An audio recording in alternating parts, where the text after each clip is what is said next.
Okay, so for this deep dive, we're looking at unlocking what makes teams really perform, the empowerment model.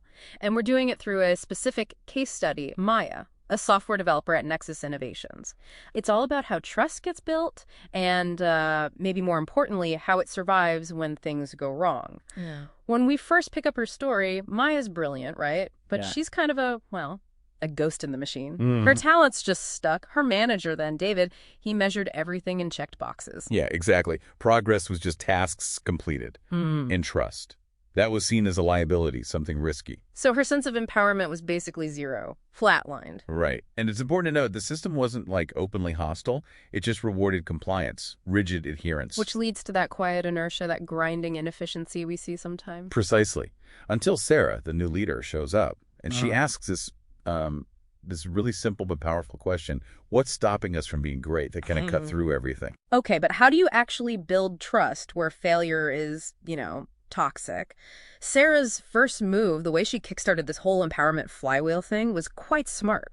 Yeah, it really was. She didn't assign work for this new risky idea, this little skunkworks project. She asked for a volunteer. And Maya steps up. Maya steps up. Yeah. And Sarah's instruction, just show me what's possible. No detailed plan, no checklist, just pure autonomy and control. That was the spark. That was absolutely the spark. Yeah. And it immediately pushes the flywheel. Maya gets that autonomy, delivers a prototype fast, a quick win. And Sarah doesn't just say, good job. She makes sure there's immediate public recognition. That's like oxygen. Okay, I see. So that fuels R1, the motivation surge, and R2, Maya's skills and competence shooting up because she's driven and learning by doing. Success feeding drive feeding ability. Right. Okay, so the flywheel starts spinning, Yeah. but then comes the test. This is where, the theory meets the road. The big test. Maya's innovative tool, the thing born from this trust, accidentally creates a massive bug. A huge one, knocks out a core legacy system. Yeah, pretty much the worst case scenario you could imagine in that context. You can just hear the I told you so's echoing, right? Oh, absolutely. The old guard, David leading the charge, jumps right in. See? Yeah. This is what happens when you let people run wild. And right. bang, that activates the B1 loop, the fear of failure loop. It's that instant panic, that organizational reflex to shut down risk. Shields go up immediately. Exactly. The impulse is just retract trust, go back to checklists. The whole organization tenses up. So wouldn't most leaders facing that kind of crisis, especially in a public meeting, just retreat? How did Sarah handle that pressure? Because that feels like where this whole model usually breaks down for companies. That is the absolute critical moment. It's the hinge point where empowerment either solidifies or just evaporates. So picture this tense meeting. Everyone's watching Sarah, expecting her to, apologize, Yeah. maybe discipline Maya. Damage control? Mm-hmm. Instead, she stands up and says, publicly, "Thank you, Maya. Wow.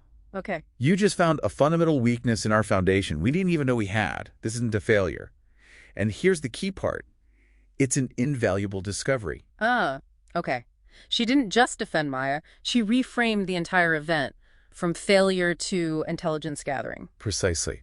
It was a conscious act of public trust right when fear was highest. And that must have sent a massive signal to everyone else watching. Huge signal. It didn't just save Maya's project. It turbocharged the R3 loop, the leadership trust flywheel, for the whole team. Everyone saw the rules were different now. Failure, if handled right, could actually be valuable. So Maya didn't just fix bug then. No way. She was empowered by that trust. She went on to re-architect that whole fragile legacy system she'd accidentally exposed. Her project, born from that initial spark and tested by fire, became a cornerstone for the company.